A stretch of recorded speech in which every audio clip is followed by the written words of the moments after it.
dunu nangu nootel gi di way kon dunu nangu nootel gi di way sun maam la jor da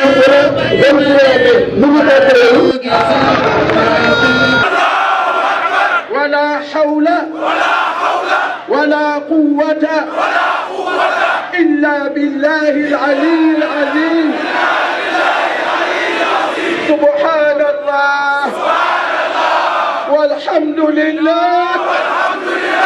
ولا إله إلا الله الله أكبر ولا حول ولا قوة إلا بالله العلي العظيم اللهم انصر من نصر الدين وأذل من خذل المسلمين بحق اللهم صل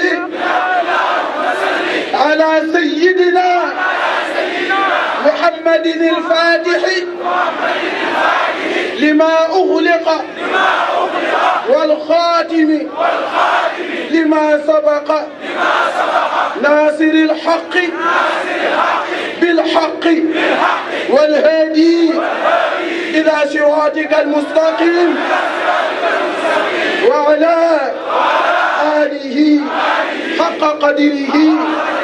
ومقداره العظيم إن الله وملائكته يصلون على النبي يا أيها الذين آمنوا صلوا عليه وسلموا تسليما góor jigéen du fi am góor jigéen du fi am góor jigéen du fi am jërëjëf jërëjëf jërëjëf bëgg dem ci réew mi doy na waar xam ngeen ni duñ ci mës a ànd yéen a tey góor jigéen bur yàlla moo ko jëkk a bañ waa réew mi déglu leen wax ci li fi xew lii di am te jëm ca ñag ba dëpp daw am ngeen ni lii du am ci réew mi yéen a tey góor jigéen bur yàlla moo ko jëkk a bañ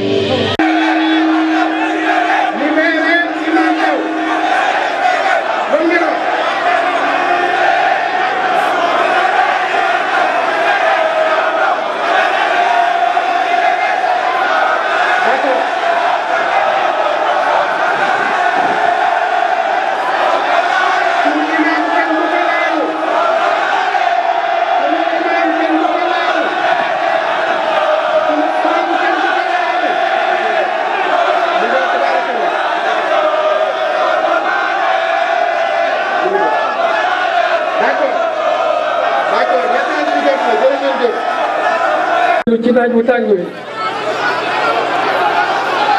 waaye lépp li muy tegtale rek mooy seen détermination ak bëgg bu ngeen bëgg seen askan feeg ñu ngi gis lu mel nii nga sànni sa bët ba mu jeex ay kawar yu ñuul rek ngay gis suñu yaakaar dafay gën a dëbb ci ne réew mi incha allah lu fi nekkoon ci loo xam ne ay mbuxum la ndaw ñii ma gis danañ ko lijjanti incha allah ñun nag ñu ngi wax ci turu coordination départementale yi yëpp moom lañ ma sant ma wax ci seen tur sunu xol sedd na buy ci gis ay ndaw ay mag ay góor ay jigéen ci naaj wu tàng wii ci karo yi ay xale yu tuuti toog ci karo yi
macha allah ñi ngi jàkkaarloog l'homme de si Kaolack bi nga xamante ne bi ngi ànd ak imam Alioune Badara Ndao bi nga xamante ne bi Sénégal ñoo ko bëgg addina ñoo ko bëgg macha allah bi laata imam Alioune Badara di yëkkati kaddu moom mi moo yëkkati kaddu wax ju am solo macha allah bu ko defee l'homme de si de Kaolack dañ lay jox kaddu gi rek maanaam naka nga ñëwee ci bis bi tey ak naka nga ànd ak imam Alioune Badara Ndao ba ñëw ci bis bi ak naka ngeen ko dunde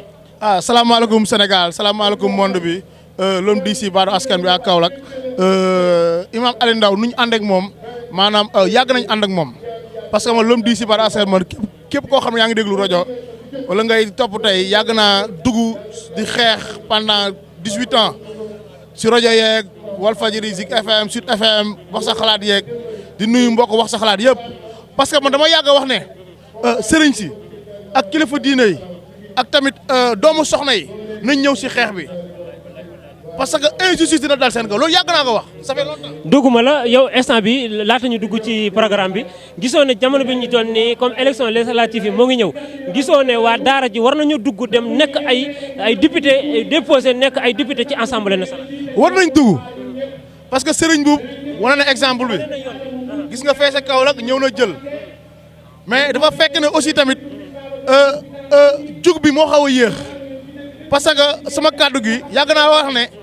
yéen kilifa diine ak yéen doomu soxna yi injustice bi ngeen ni bu fi nekk ñun ñu wér si combat bi dina dal seen kaw xoolal tey imam Alioune Ndao nu ñu ko fi def jiñ ko terroriste jàpp ko toroxal ko sotti ko ndox bu tàng lu ne ñu def ko ñu jékki-jékki bàyyi ko ne ko defoo dara ñi toog fu ñuy wax Medina Baye salaam mu xadam Baye Niass ku ñuy wax Moon Ndiaye Rahma benn politicien moo nangu suufam te xoolal mi ngi yor baayam yor léppam kon tey maam Abdou Aziz Dabakh lu mu waxoon ne réew. léegi boo ki nangu suuf soosu moom ci fan la nekk. kooku moo doon laaj Kaolack moo soloon mairie Kaolack man ma taxaw ma l'homme d'ici ak waa Kaolack ñu combat ko ba waa Kaolack tànn nañ ko mu nekk Moon Ndiaye Rahma parce que tey gii nii lu ñuy xeex nii mbirum góor jigéen la exemple laa doon joxe foofu rek parce que tey injustice bi tey dal na leen léegi nag lu fi des moo nekk ñi ñëw taxaw xeex suñuy oote manifestation pour injustice comme tey nii ñoom nuñ ñëwee nañ ñëw si loolu suñuy woote tey dund bi cher na nañ ñëw suñuy woote tey gii nii maanaam tey Macky Sall nu mu yoree réew mi baaxul nañ ñëw parce que tey mbirum góor jigéen bu ñuy bàyyi ni di ngay xolal bayal man jommul man sama doom jommul tey doomu soxna bi si naka imagine suñ bàyyee góor jigéen comme ni ko Macky Sall waxee ne Sénégal am na ay góor jigéen état bi defuñu leen dara suñ bàyyee góor jigéen nekk tey si biir université yi nekk si biir école yi nekk si biir marché bi nekk si biir mbedd bi yow ak man ak yow sëriñ bi nga yar sa doom ba mu baax mu génn am xaritu góor jigéen mu nekk góor jigéen ngay rëccu. ba pare moom mu nekk ci condition yu baax teg ci. waaw muy rëccu waa léegi yow est-ce que yow rëccu boobu noonu nga ne non su ma xamoon dem ànd ak ànd sàmm jikko yi wala tey l'homme d'ici yàgg na wax su ma xamoon jàppale leen kon nag tey dafa jot tembe ñi taxaw xeex mbirum góor jigéen warul am Sénégal man sax waxuma sax légaliser mais waru fee am nañ joxe xoolal feu vert képp koo xam ne góor jigéen da nga génn réew mi dem sa yoon comme tey yaay jàmme moom wax dëgg yàlla parce que tey danger bu si nekk yonte yàlla lool dafa amoon ay góor jigéen xeetam mu xeex ba sonn yàlla tukki àdduna bi. waaw loolu jaaxalu la parce que Yaya Jammeh bi ñu ko laaj daf ne képp amul kenn ku ñemee jóge réewam dikk fii dama imposé wàllu góor jigéen ko def dama lay rendi waaw lan moo tax ñun suñu njiit yi ñun di accepté loolu di ko nangu lan mooy différence. parce que tey suñu njiit yi gëmuñ seen bopp gëmuñ ne ñoom Afrique wala Sénégal mun na développé yow ñaata coiffeur nga fi gis ñu nekkoon si ruq bu ndaw benn si man ma dama yor sama clim yor samay transfert nga gis tey commerçant bi Alaaji Fallou Ba 50 000 la commencé nga gis Serigne Boub 40 000 francs lañ ko doon fay instant mi nga am ay 450 milliards kon tey ñun war nañ mën a développé mais ñoom gëm-gëm boobu lañ amul parce que tey mbay mi napp bi sàmm gi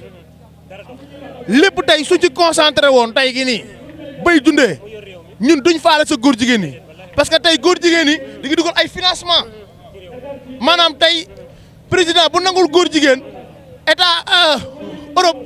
ak fa États-Unis duñ la jox ay ndimbal te loolu du ndimbal loolu xoolal bor la Macky Sall na am xoolal grandeur roy Mali parce que Mali déjà gis nga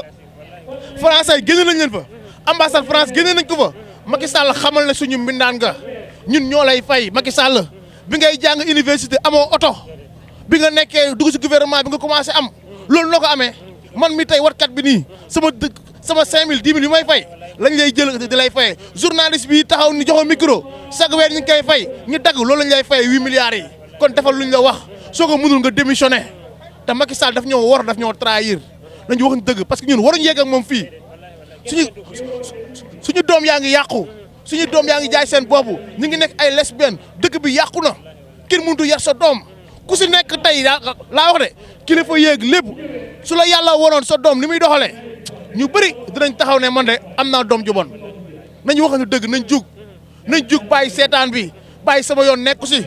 comme démb rek maa ngi ànd ak benn booy yoo xam ne yàlla may na ko xéwal mu ne man moom réew mi moom sama yoon nekk si ma liggéey rek ma ne ko waaye de soo laajoon tey imam Salam injustice dal na si kawam soo laajoon tey imam Ali Ndaw mu toog rek ñu ne ko yow terroriste nga ma ne ko loolu yow su daloon sa baay kon tey gii nii doo taxaw fi di wax lii kon nag ñu ngi au Sénégal yëpp nañ continuer combat bi tant que waxuñ ne góor jigéen yi nañ ko criminaliser benn góor jigéen doo dafi nekkati kon loolu dina am kon nag ñu ngi wax sénégalais buñ dellu ginnaaw parce que xeex gaawul parce que man mi fee si Kaolack pendant 10 ans 18 ans maa ngi woon si xeex bi ba yàlla def ndam parti au pouvoir ñàkk Kaolack loolu xuluma mi ngi soog a musul am waaw kon nag loolu nag bu ñu découragé nañ xam ne changement dina am démb rek maa ngi koy wax Sidi Gueye tànnaa bi ma ne ko nañ gëm ne changement dina am far force waaw loolu di si baat askan bi yàlla def jàmm. jërëjëf loolu di si askan wi macha allah kontaan nañ bu baax ci yow ndax wane nga ne li nga jàngale ci Serigne Mboup ne wane nañ ne doomu daara war nañu walbatiku dugg ci biir gouvernement bi ndax ku mel ne Serigne Mboup wane na yoon it te ndongal daara la mu ngi génne daara Koki ak keneen ku mel ne moom te ñun bu ñu yoree réew mi rek réew mi dox macha allah jërëjëf. président assemblée Moustapha Niasse voté leen pour Louga voté leen pour Louga waaye yéen ñu bëgg Sénégal yëkkati leen drapeau yi ana ñu bëgg Sénégal ana ñu bëgg réew mi ana ñu bañ góor jigéen ana ñu bëgg ñu voté loi bi wane leen seen bopp ana ngeen waaye na fii riir voté leen seen loi Allahu akbar Allahu akbar takbir takbir la ilaha illallah Muhammadur Rasulullah député labbayk Allahumma labbayk labbayk la sharika laka labbayk innal hamda والنعمة لك والملك لا شريك لك sunu luwa voté leen ko sunu luwa voté leen ko ñoo leen fal bëgg ngeen dox sunuy soxla su ngeen ci doxul danañ leen folli fal ngeen ñuy dox sunuy soxla dëgg la wala déet yéen a ko war yàlla sant sénégalais yi sant jullit yi parce que lépp fii ay jullit lañ doon tey am na ñeneen ñu fi nekk ñu dul jullit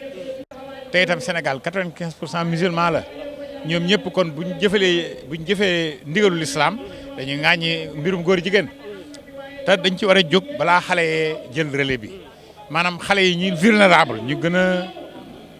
woyof ci wàllu xel ak xalaat la ñuy bañ ñu jaar ci ñoom ba mu law kon nag du ma ne góor jigéen na fi jóg waaye dañ naan góor jigéen bu mu fi law parce que na fi jóg moom am na fi pare waaw maanaam góor jigéen du fi am kooku gënul da nga naan góor jigéen du fi law. waaw monsieur le président tey ban solution nga gis ne mën nañ koo jël ba góor jigéen du fi law comme am na boobu moom ba pare waaw naka la ñuy def ak yan solution la ñu mën a teg ba nga xamante tey du law. mais voté loi bi nag ci la donte du loolu rek mais voté loi bi ci la waaye nag éducation sensibilisation information ak teel a yi éduquer suñ doom yi ak def l'islam ci seen xel ak foi ak conviction yar leen loolu boo ko defee mën nañ cee mucc du ma ne danañ ci mucc de waaye mën nañ cee mucc waaw. jërëjëf bu ñu ko watee loi bi mën nañ cee mën naa bokk ci mais après ban condition nga gis ne suñ ko tegaatee ba tey affaire dina gën a mën a wàññeeku. non c'est-à-dire ça boo nee criminaliser dafa extrême waaye dañ ne nañ corser sanction yi nañ corser peine yi bu ñu demee ba criminalisé mënu ñàkk na ñu def ko mais fi ñu toll itam mën nañ def par étape mën nañ corser peine yi ba mu yokku loolu nag député yi ñoo ko mën parce que ñoo mën a voté assemblée nationale. ban message ngay lancé monsieur le président. UFC dana dem ci élection député yi ndax day dem moom kese day ànd ak coalition dana ànd ak coalition boobu buñ ko yóbboo assemblée nationale dana voté loi bi. macha allah yàlla boobaa yàlla leen yàlla may ndam macha allah. waaw tey dañoo ñëw fii nii ci place de la nation pour jikko boo xamante ni doonu suñu jikko ñun ay sénégalais léegi nag lenn rek moom mooy xeex bi mooy képp koo xamante ni àndoo ci mbir mi nga dem fexe noo bindoo ci liste électorale bu fekkee defagoo ko wala nga dem inscrire aussi wala nga dem ut sa carte d'identité ba nga xamante ni dinañ mën a fal ñi nga xamante ni député yi nga xamante ni dinañ sàmm suñuy diine dinañu mën a xeexal ba bépp loi bu ñu bëgg boo xamante ni sénégalais bëgg nañ ko ñu mën ñu ko voter loolu moom moo ñu ci foofu donc ñuy lancer un appel à tous les sénégalais yi nga xamante ni d'accorduñ ci loi yi wala lépp loo xamante ni naqari leen ci dëkk bi ñu voté teg fi ci bopp réew mi ñi nga xamante ni ñoom ñoo mën a ànd ak askan wi wasalaamaaleykum. tey nag ñoo ngi ci biir ndaje mi nga gis ñu génn nit ci trottoir bi di xool nit ñi nga xam ne ñëw nañ ci biir mbooloo mi waaye nga gis nit ñi ñu bëree bëri ñu ngi taxaw kenn ku ne yaa ngi taxaw temm rek pour lan pour li nga xamante ne bi tey moom la Sénégal gépp di joytu Sénégal gépp bëgg Sénégal gépp di wët Sénégal gépp di laaj te mooy lan mooy ñu criminaliser leen li nga xamante ne bi moom la ñu bëgg te mooy affaire LGBT te mooy affaire homosexualité macha allah mu mel ne tey ba tey nga dégg kilifa yu bëree bëri ñëw nañ nga gis imam Alioune Badara Ndao ñëw na imam Oustaz Sall imam Ahmed Dame Ndiaye macha allah ñoom ñëpp ñëw macha allah waaw macha allah ñoom ñëpp ñëw kenn ku ne ñëw nga gis nii ñu jàkkaarloog imam Makhtar borom Jamra macha allah nga gis ko mu taxaw nii anan ci biir mbooloo mi gars yi ni dëpp ko micro yi mu fas yéene def benn déclaration macha allah bu ko defee rek xëy na waaw ñu dékk ko suñu micro macha allah imam Makhtar borom Jamra macha allah. Parce que nous sommes dans un État démocratique qui a des institutions exécutives, judiciaires et parlementaires. Et les parlementaires ne sont pas là pour eux-mêmes. Ils sont là pour prendre en charge les préoccupations des populations. Alors les préoccupations des populations au moment où nous vous parlons, c'est qu'il y a un fléau qui est l'homosexualité, qui est en train de prendre des proportions inquiétantes. C'est-à-dire ils sont sortis de leur anonymat pour investir le champ public en provoquant. Ils ont organisé 11 mariages homosexuels lors de la nuit bénie du prophète Mohammed. C'est de la provocation. Ils sont allés s'accoupler dans ce haut lieu de culte qui est la grande mosquée le 23 novembre 2020. 2 homosexuels en train de s'accoupler dans la mosquée, c'est trop. Il y a 25 lesbiennes qui ont attaqué une ex-lesbienne à Thiaroye Léona. Une lesbienne qui n'a eu que le tort de leur avoir tourné le dos pour renoncer au lesbianisme. Elle a le droit. Il y a eu une expédition punitive et elle a failli y laisser sa vie. Alors maintenant, au lieu d'attendre que les populations excédées, énervées, indignées, soient tentées de se faire justice elles-mêmes, alors nous avons demandé à l'État de légiférer, d'augmenter les sanctions pénales. L'État a refusé. Alors nous sommes, nous, obligés de prendre contact avec des députés pour déposer une proposition de loi portant augmentation des sanctions pénales. Alors les députés ont déposé, et je l'ai expliqué lors de mon intervention, il y a eu un complot à l'Assemblée nationale qui a bloqué la proposition de loi. Alors, puisque nous sommes dans nos droits, nous nous sommes donc réunis pour faire le tour de toutes les familles religieuses. On a fait Touba, Tivaouane, Ndiassane, Thiénaba, Niassène, Medina Baye, Layène, famille omarienne. Ils ont tous signé. Mention spéciale à Seigne Mountakha Mbacké. Il a non seulement signé, mais il a ajouté à sa signature un exposé des motifs. Idem pour Seigne Babacar Sy Mansour, le khalife général des Tidianes. Alors donc tout le peuple sénégalais considère que c'est une demande sociale d'augmenter les sanctions pénales contre les dérives LGBT. Tant qu'ils étaient dans leur anonymat, vous ne nous avez jamais entendu parler d'eux. Mais ils ont envahi l'espace public et ils piétinent nos symbolismes religieux. Ils organisent des actes sacrilèges dans les mosquées. Ce n'est pas normal. Nous sommes dans un État démocratique. Il est vrai que nul n'a le droit de se faire justice soi-même. Mais il y a un proverbe de chez vous qui dit que votre liberté s'arrête là où commence celle des autres. Mais les homosexuels ont pris leur liberté et ils viennent nous trouver maintenant dans ce que nous avons de plus cher, c'est-à-dire notre foi, pour piétiner cette foi-là. Personne n'a le droit, au nom de la liberté d'expression et au nom de la liberté d'association, d'insulter la foi des autres. Voilà, aujourd'hui donc, c'était un compte-rendu que nous devons faire à l'opinion pour leur dire que puisque les députés ne veulent pas faire ce que le peuple veut, nous, And Samm Jikko Yi, nous allons constituer une liste de candidats députés, aller leur porter la concurrence lors des législatives prochaines. On va les foutre dehors et choisir d'autres députés. jërëjëf Mame Makhtar waaw fi ndaje mi réussir na réussir goo xamante ne bi tey kenn ku ne li ñu doon séntu ci ndaje mi daal raw na sax suñu njortu mu mel ne tey Sénégal gépp takku nañ rawatina jeunes yi nga xamante ne bi ñoo nekk ci banlieue bi seen yi wane nañ seen bopp ci côté bu nekk taxaw nañ taxawaay boo xamante ne bi daal taxawaay bi jéggi na dayoo macha Allah. jël suñu loi kidnappé ko suñu loi bi ñu ko kidnappé assemblée nationale ci benn bureau dañoo bëgg ñu libérer suñu loi libérer suñu loi libérer suñu loi loolu ngeen bëgg wala déet lan ngeen bëgg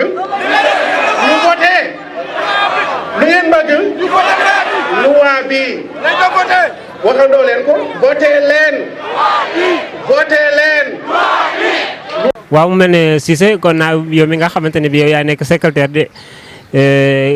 déglu nañ kaddu ki nga xamante ne bi mooy ki nga xam ne mooy yor départemental bi di Alhaji Malick Mbengue mu joxe ay kàddoom li nga xam ne moom la gis ci ndaje mi macha allah nga xam ne ndaje mi réussir na trop yow lan ngay yokk ci li nga xam ne moom la Alhaji Malick Mbengue wax. asalaamaaleykum wa rahmatullah waa Àll bi TV ñu ngi leen di nuyu di leen ziyaare di wax ci kaddu And Samm Jikko Yi département Linguère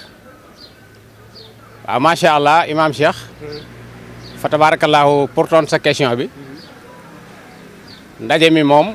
dañ ci sant yàlla bu baax a baax a baax dañ ci sant yàlla ndax dañ ko doon séentu jàpp naan le 20 ba le 20 egsi ñu waajal ko foofu ca daara ànd ak suñuy bokk ak suñuy xarit ak suñu am ji yàmm kenn ku nekk dugal ci sa loxo waaye mention spéciale nag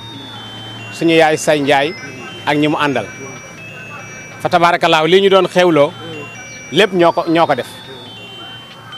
kon ñoo ngi leen ciy sant yàlla ñoo ngi ciy sant bu baax ndaje mi nag fekke gi ñu ko fekkee dañ ciy sant yàlla ndax mënoon nañ koy séntu dañ ko fekke wala ñu fekke ko bëgg a ñëw duñ mën a ñëw yàlla dogal na ñëw nañ si jàmm biñ ñëwee dalal nañ ñu dalukaay boo xam ne bi macha allah fa tabarakallahu ban fa jógee ànd nañoo suñu délégation ñëw fii xënan ci ndaje mi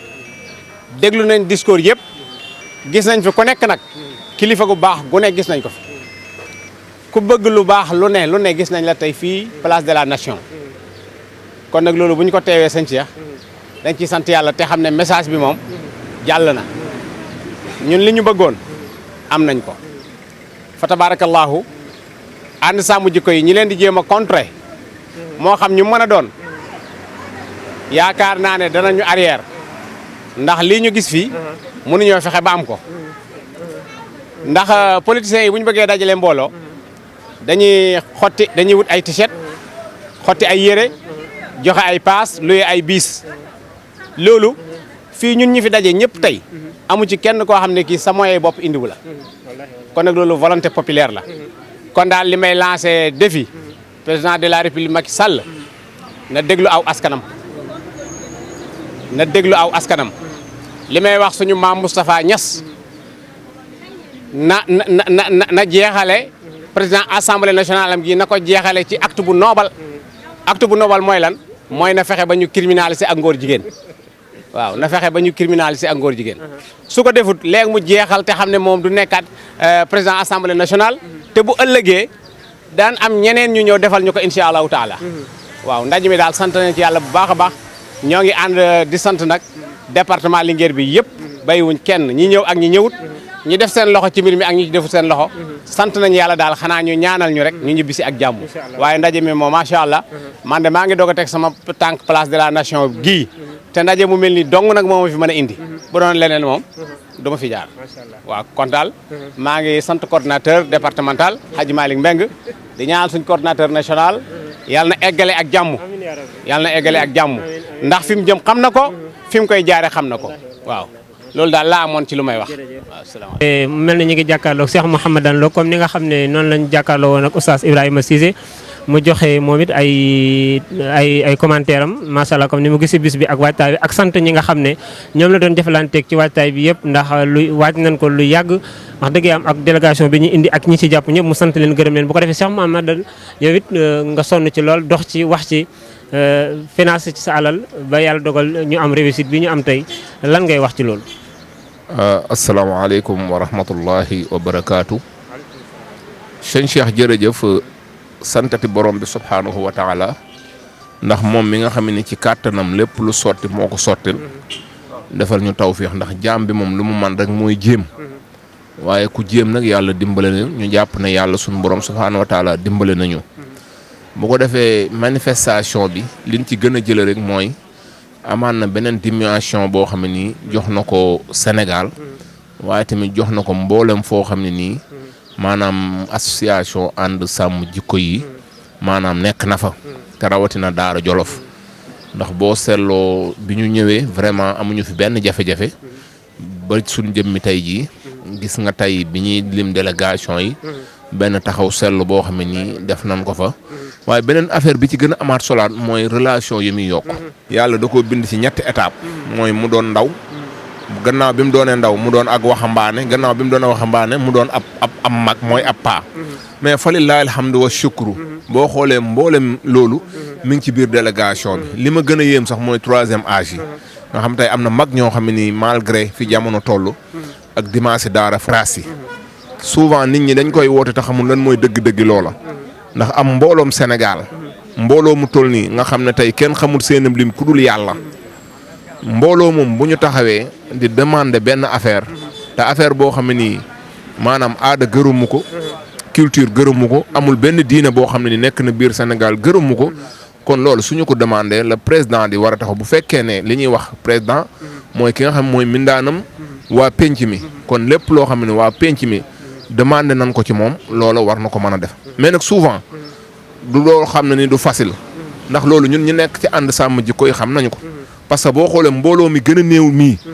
demandé nañ ay mbir yoo xam ne ni am na criminalisation te Macky Sall le président Macky Sall def na ko exemple lu mel na wàllu càcc gi gis nañ ko lu mel na wàllu drogue bi gis nañu ko waaye lu mel na viol tamit gis nañu ko mais yooyu xañ na mën naa am lobby nekkul ca gannaaw amul benn lobby mais wàllu góor jigéen da ngay gis ne lobby bu mag a mag dafa nekk ci gannaawam